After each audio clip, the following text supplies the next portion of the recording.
Buongiorno da Sicilia 24, i titoli del telegiornale. Sangue sull'autostrada A18 Messina-Catania, un morto e 4 feriti nell'incidente avvenuto all'alba nei pressi di Fiumefreddo. A perdere la vita un ventenne. Mentre la giovane Anna lotta per la vita in ospedale, a Catania si ripropone il problema della sicurezza sulla circonvallazione. Molti cittadini auspicano la realizzazione di sovrappassi. Arrestato il vice sindaco di Itala nel Messinese. Avrebbe favorito in carcere il figlio di un boss catanese grazie al suo ruolo di assistente capo della polizia penitenziaria a Giarre. Palermo, bambina di 1 anno ricoverata all'ospedale di Cristina per overdose da hashish. Allarme in città per l'aumento del consumo di droga tra i giovani. La storia di Marco, rinato 2 volte dopo il duplice trapianto di rene. Per l'uomo palermitano donare gli organi è vita. Gabriele Lavia da oggi è cittadino onorario di Catania. Il grande attore regista manifesta un legame viscerale con la sua Sicilia. Questa, dice, è la terra dei miei ricordi più felici e spensierati. Calcio, Catania penalizzato di 1 punto, la sanzione legata alla mancata fideiussione integrativa, inibizione di 45 giorni per Pelligra e Grella.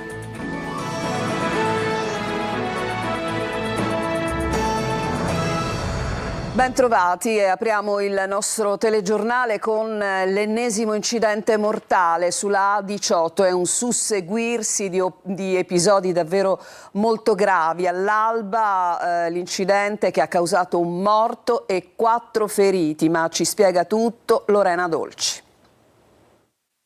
Doveva essere una giornata di lavoro come tante, invece è finita in tragedia. Era diretta al mercato di Santa Teresa Riva la famiglia di venditori ambulanti di Piedimonte e Tenneo, rimasta coinvolta questa mattina alle 6:20 in un incidente stradale sull'autostrada A18 Messina-Catania, all'altezza di Fiumefreddo. Al volante di un camioncino carico di cassette di frutta e verdura si trovava Giovanni Urzì, con lui la moglie Nella e il figlio Matteo. Improvvisamente, per ragioni ancora da accertare, il mezzo è finito contro il guardrail e si è ribaltato. Nel violento impatto ha perso la vita Matteo, che avrebbe compiuto 20 anni tra poco. È rimasto schiacciato, per lui inutili soccorsi. Pochi istanti dopo è sopraggiunto un furgone doblò che si è trovato in mezzo davanti e non è riuscito ad evitarlo. Gravi le condizioni dei genitori. Nell'incidente la madre si è fratturata le gambe ed è stata trasferita all'ospedale Papardo di Messina per essere operata. Il padre e 2 passeggeri del doblò, rimasti feriti in maniera più lieve, sono ricoverati all'ospedale di Taormina. E torniamo invece adesso a Catania e all'ennesimo grave incidente occorso sulla circonvallazione. C'è ancora la vita della giovane Anna appesa davvero a un filo e questo ennesimo episodio ripropone il problema della sicurezza sulla circonvallazione. Per molti può essere garantita esclusivamente con la realizzazione di sovrappassi, ma sentiamo Tonino De Mana. Le morti di Chiara e Danilo, le gravissime condizioni di Anna, tutti falciati sulla circonvolazione di Catania, riaccendono il dibattito sulla sicurezza stradale, anzi lo infuocano. Alla luce dei fatti e dal sangue che scorre, è evidente che autovelox funzionanti ma non ancora attivi, T-Red e semafori a chiamata non bastano se gli automobilisti continuano a scambiare le strade per circuiti di Formula 1. Da ogni mister bianco e viceversa, si corre troppo, si passa con il rosso, si usa il cellulare e i pedoni sono i primi a rischiare, specie all'altezza della cittadella dove tutti invocano il ripristino del cavalcavia. Purtroppo, dico io, ahimè, bisognava solo riqualificarlo, perché riqualificare non ha sicuramente il prezzo di una vita. L'opposizione, per bocca di Graziano Bonaccorsi, tende una mano al sindaco e lo invita a riflettere sull'importanza del sovrappasso. I cittadini avranno anche quest'ulteriore struttura per evitare eventuali incidenti e per attraversare in maniera serena quel tratto. E poi ci sono loro, gli studenti, che neanche a dirlo chiedono a gran voce interventi urgenti in nome e per conto della sicurezza. Sovrappasso sì, anche perché questo è l'unico punto dove effettivamente si può passare tranquillamente e anche col semaforo le macchine si fermano. Chi non si ferma, come nel mio caso, prende una multa. Vietato distrarsi alla guida e a piedi. Abbiamo visto che avevi delle cuffiette, eri un po' distratto sulle strisce pedonali. Sono passato col verde. Ma non basta questo, perché purtroppo molta gente passa col rosso. Non dipende da me, dipende dai guidatori, quindi parlate con i guidatori, non con me. Io sto passando sulle strisce verdi. Mi scusi, ma questa è un'intervista contro gli studenti che passano alle strisce pedonali o contro l'amministrazione che dovrebbe fare qualcosa? È una via di mezzo, perché ci sono gli incidenti causati dalla fatalità, ma anche da distrazioni e dall'imprudenza degli automobilisti. Io credo che se tutti seguissimo le regole non ci sarebbero problemi. Arrestato ad Assisi il vice sindaco di Itala, il paese, il comune del Messinese. L'uomo avrebbe favorito in carcere il figlio di un boss catanese proprio in virtù del suo ruolo di assistente capo della polizia penitenziaria a Giarre. Ma sentiamo Francesco Triolo. È stato arrestato mentre si trovava ad Assisi all'offerta dell'olio per alimentare la lampada sulla tomba di San Francesco della Regione in rappresentanza del proprio comune il vice sindaco di Itala, il 43enne Carmen Palo, assistente capo di polizia penitenziaria attualmente in servizio al carcere di Giarre. A disporre il provvedimento restrittivo di custodia cautelare è stato il GIP di Catania. A Palo sarebbero contestati degli episodi di corruzione aggravati dall'aver agevolato un detenuto, Antonio Di Grazia, 43 anni, anche lui destinatario dell'ordinanza cautelare in carcere, figlio di Orazio, indicato come il responsabile della famiglia Laudani nel rione Picanello di Catania. Il GIP si è riservato di decidere sugli arresti domiciliari richiesti per un terzo indagato dopo l'interrogatorio preventivo previsto dalla nuova normativa. Secondo l'accusa, Paolo avrebbe fornito a Di Grazia informazioni riservate, ritardato l'inserimento nelle banche dati di un rapporto disciplinare a suo carico per evitare conseguenze sull'imminente rilascio di un permesso e avrebbe omesso di segnalare il possesso da parte del detenuto di un telefono cellulare. Paolo avrebbe anche avvisato Di Grazia su imminenti perquisizioni delle celle e gli avrebbe consentito di utilizzare illegalmente il telefono dell'ufficio matricola. In cambio di questi favori, contesta la DDA della Procura di Catania, l'ispettore capo avrebbe ricevuto la promessa di giocare schedine su eventi calcistici per suo conto, anticipando le somme da puntare, e di consegnargli somme di denaro contante da custodire in casa con la possibilità di utilizzarle per le proprie necessità. Nei prossimi giorni Paolo dovrà essere sentito dal GIP per l'interrogatorio di garanzia e si potranno chiarire meglio i contorni della vicenda. Si tratta di un'inchiesta della Procura di Catania che ha al centro l'attività del clan Laudani e che nei giorni scorsi, dopo alcuni mesi di indagine, ha portato all'emissione di una serie di misure restrittive. Secondo quanto si apprende, la squadra mobile di Catania, nell'eseguire l'ordinanza di custodia cautelare in carcere nei confronti di Palo e di Di Grazia, avrebbe anche seguito, in applicazione di un decreto del GIP, il sequestro di un esercizio commerciale. Sconcerto naturalmente ad Itala, comune della Riviera Ionica messinese. Il sindaco Laudini ha deciso intanto di revocare la sua nomina. Adesso andiamo a Palermo, all'ospedale di Cristina, all'ospedale dei bambini. C'è ricoverata una bimba di 1 anno per overdose da hashish. Non è il primo caso, ma di certo in città è vero allarme per il consumo di droga tra i giovani, che è davvero in impennata. Marco Gullà. E allarme droga a Palermo, adesso anche sui più piccoli, o meglio piccolissimi. L'ultimo episodio risale a qualche giorno fa. Una bambina di 1 anno è stata ricoverata d'urgenza al pronto soccorso dell'ospedale di Cristina per overdose di hashish. Casi su casi. Adesso è davvero emergenza. 1 a settimana, dicono dall'ospedale pediatrico palermitano. I genitori usano sempre la stessa versione, ovvero che i figli hanno ingerito droga trovata per strada. Ma non è così. Spesso a farne uso sono proprio loro. Nei giorni scorsi un bambino di soli 3 anni è stato invece ricoverato all'ospedale Cervello di Palermo dopo aver assunto chetamina, una droga sintetica sempre più diffusa tra i giovani. Si tratta del primo caso di overdose da chetamina su un bambino così piccolo registrato in città. A seguito di questi episodi è stato attivato un protocollo voluto dalla procuratrice per i minorenni Claudia Caramanna, che prevede l'immediata segnalazione al magistrato di turno e l'avvio di indagini da parte della polizia giudiziaria.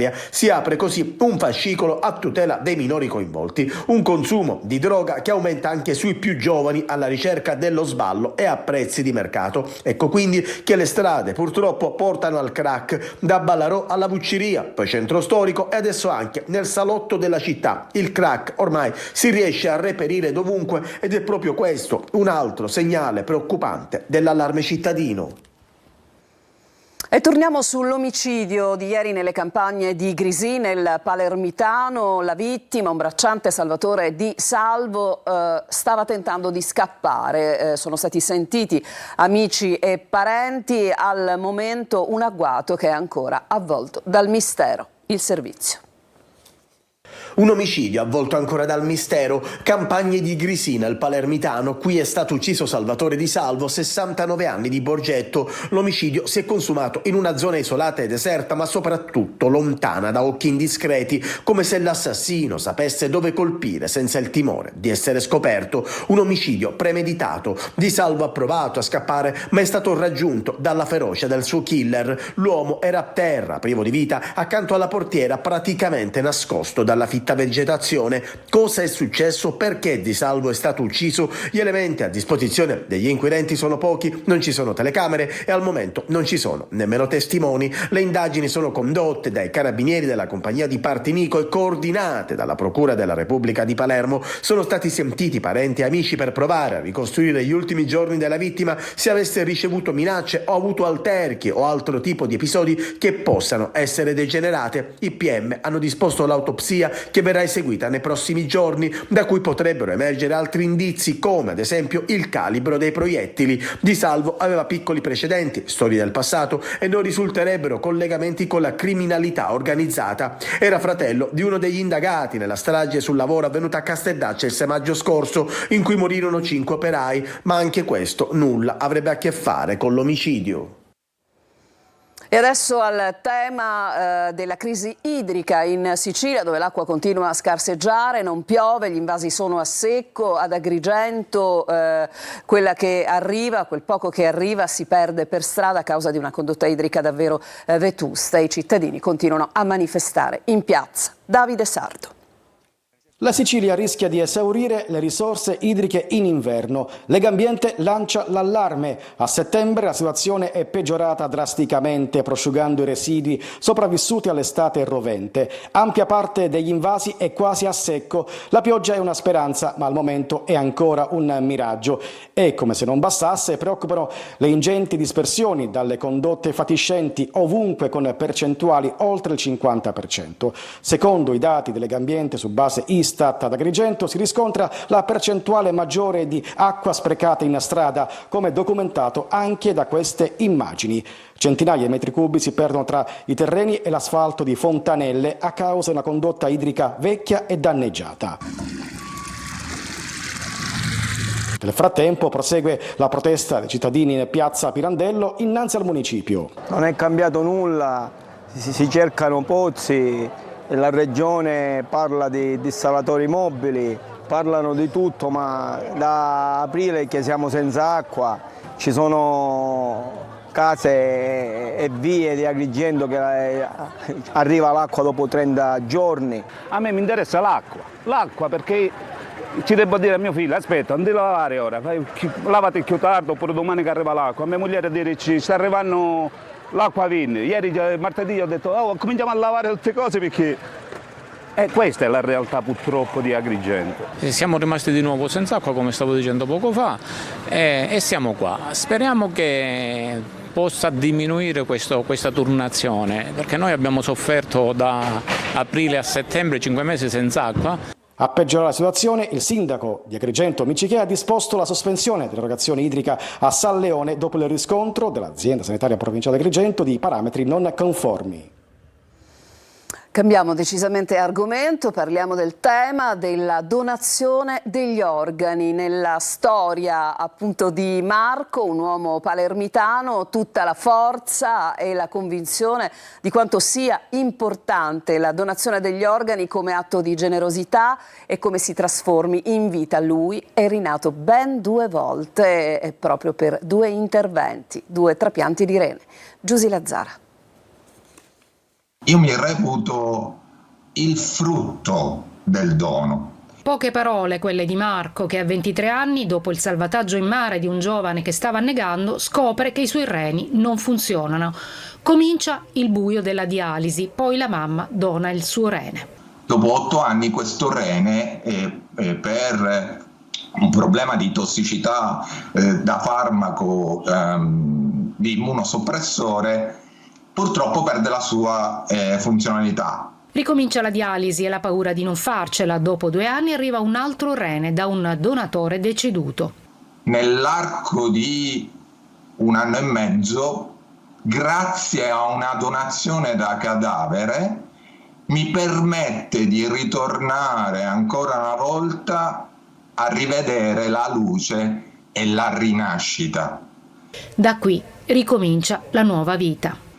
Io dico il trapianto è vita e questo trapianto è vita è dato dal gesto nobile che può essere la donazione. La Sicilia, da fanalino di coda per le donazioni, nell'ultimo anno passa da 15 a 30 donatori per milioni di abitanti.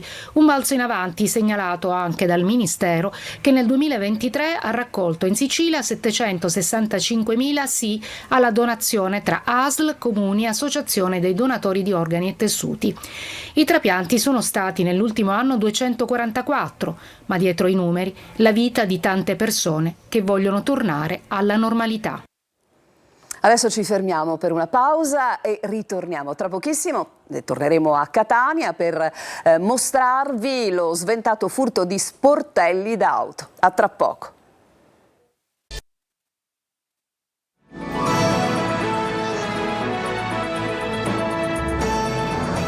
Seconda parte di Sicilia 24 a Catania. Hanno rubato gli sportelli di un'auto in sosta sotto gli occhi della proprietaria, ma sono stati arrestati dalla polizia. La donna ha beccato i 2 ladri in azione nelle primissime ore del giorno nella zona del porto, negli stessi istanti in cui i 2 uomini stavano smontando gli sportelli per caricarli rapidamente in un'auto per poi darsi alla fuga. Grazie alla descrizione fornita dalla donna, i poliziotti si sono messi alla ricerca dei ladri, perlustrando la zona di via Zia Elisa, dove in pochi minuti 2 ladri di portiere sono stati individuati in via Acquicella mentre stavano per scaricare dall'auto gli sportelli rubati. I 2 pregiudicati sono stati arrestati per furto aggravato in concorso, mentre i 3 sportelli recuperati sono stati riconsegnati ai legittimi proprietari. Restiamo a Catania, c'è ma non si vede, l'oscurità rende invisibile la cripta di Sant'Euplio, copatrono di Catania. Al calare della sera il buio prende il sopravvento e le chiome degli alberi coprono gli unici punti di luce rimasti. Tonino De Mana. È il copatrono di Catania, ma non sembra avere la stessa visibilità di Sant'Agata. La cripta del martire Sant'Euplio, inserita nel circuito della Via dei Tesori al calar del sole, è pressoché invisibile ai turisti e a quanti percorrono l'omonima via. Sant'Euplio, appunto, in pieno centro storico. Eppure non si direbbe, visto che la sera l'illuminazione è garantita soltanto dal vicino chiosco e dai fari delle auto in transito. Il video che vi proponiamo non ha bisogno di commenti, anzi sì, dal momento che la segnalazione denuncia arriva da Lorenzo Costanzo, presidente CIDEC e rappresentante della comunità Sant'Euplio. Molti turisti che passano lo vedono completamente al buio.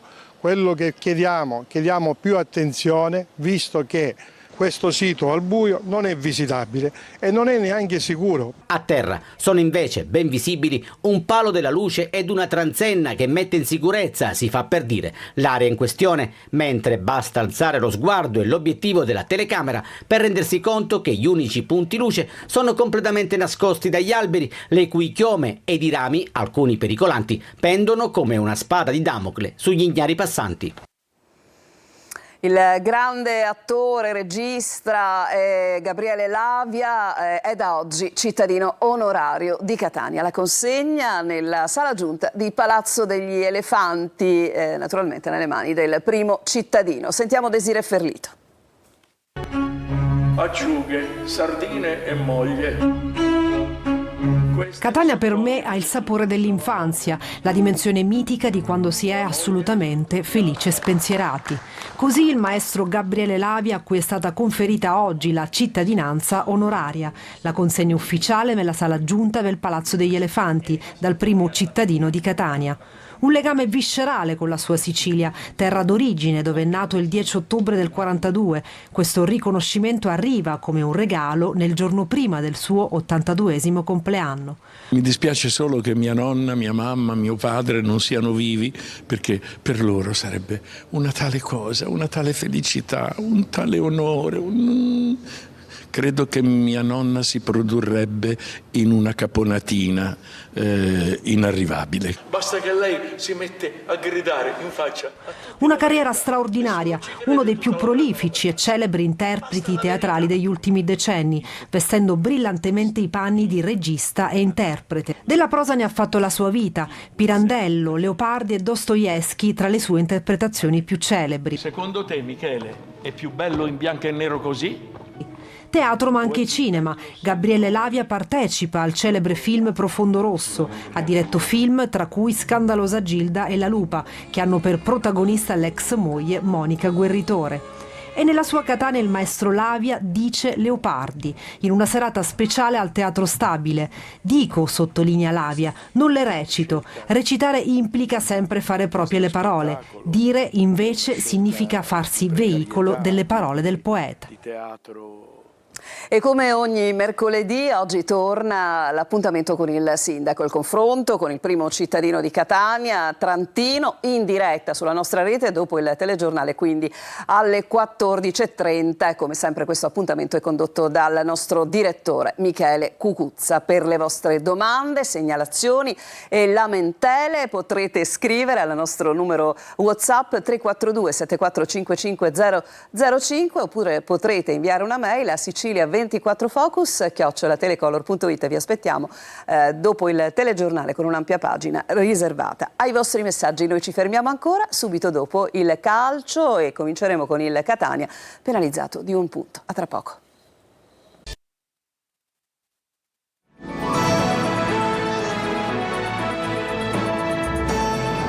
Siamo al calcio. Il Catania sicuramente paga cara la vicenda della fideiussione integrativa non presentata perché arriva un punto di penalizzazione per i rossazzurri e 45 giorni di inibizione per Pelligra e Grella. Ci dice tutto Marco Carli.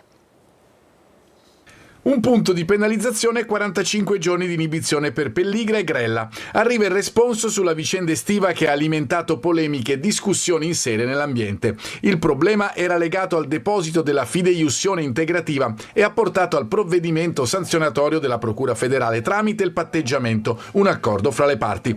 Il frutto evidente della sanzione è ovviamente in classifica con i rossazzurri, che scendono così a quota 14. Il testo del comunicato contiene tutto con la nota della Procura federale relativa al provvedimento di conclusione delle indagini che hanno coinvolto il presidente Pelligra e il vicepresidente Grella, oltre alla società Catania FC. I due dirigenti hanno violato l'articolo 4,1 del Codice di Giustizia Sportiva avendo entro il termine del 9 agosto 2024, si legge sempre nel comunicato, omesso di prestare idonea garanzia integrativa a copertura del 40% dell'eccedenza rispetto al €1.000.000 dell'ammontare dei compensi lordi fissi e variabili dei calciatori, tecnici e direttori sportivi tesserati per la società. Il Catania rispondeva per responsabilità oggettiva e propria. L'accordo fra le parti non ha però avuto obiezioni da parte del presidente federale e tramite il patteggiamento si è potuti arrivare alle sanzioni già descritte, il punto di penalizzazione e i 45 giorni di inibizione per i due dirigenti. Il Catania risponde attraverso una nota in cui prende atto delle sanzioni deliberate dalla Federazione Italiana Gioco Calcio. Risolte così le questioni pendenti, si legge sempre nella nota, il presidente e i componenti del board del Catania FC sono concentrati esclusivamente sul raggiungimento degli obiettivi del club nella corrente stagione sportiva. Messina e Trapani al lavoro in vista del derby di venerdì sera, 2 assenze importanti nel Trapani, Franco Cammarasana. Affilano le armi Messina e Trapani in vista del derby di venerdì sera al Provinciale. La squadra peloritana l'affronta rinfrancata dalla positiva prestazione offerta contro il Benevento. Una mancata vittoria può definirsi, visto che solo i legni della porta avversaria hanno impedito di centrare un successo pieno. Ulteriore conferma della crescita sul piano del gioco della squadra di Giacomo Modica, che per oggi ha programmato una doppia seduta a Santa Maria del Mela.